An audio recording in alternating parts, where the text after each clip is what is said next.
Ol qizim. Ol ona qizim, yevoying, hop. Ne olib kelmadingmi? Nonimiz tugab qolganda aytgandim, olib kelmadingizmi?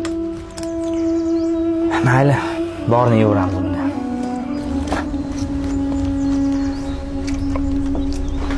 Aziz.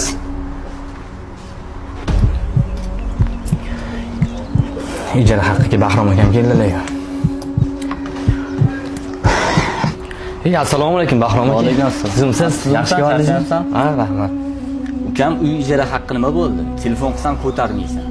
Endi uyingga kelib oilani oldida so'rab olishim qoldi. Uzr Bahrom aka, 3-4 kundan beri ishga chiqmayapman. Mazam yo'q edi.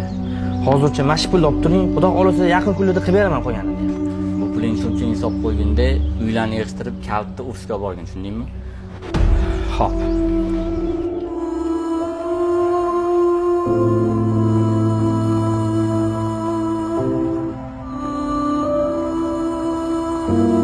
Bahrom aka, men keluvdim aytgan joyingizga.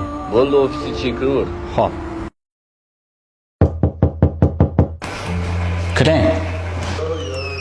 Assalomu alaykum Bahrom aka. Ke. O'tir.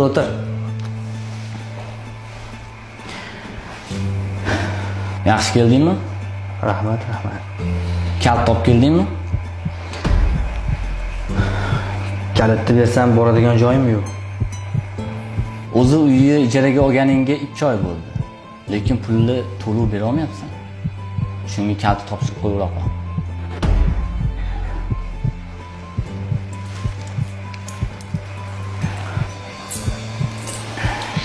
O'zi seni bu yo'lga chaqirishimdan maqsad ehsonga loyiq, haqiqiy muhtoj insonni qidiryotgandim.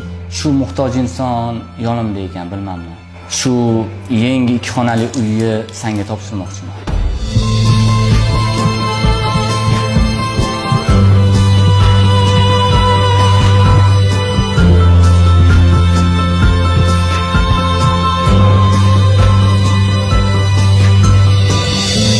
Rahmat Bahrom aka.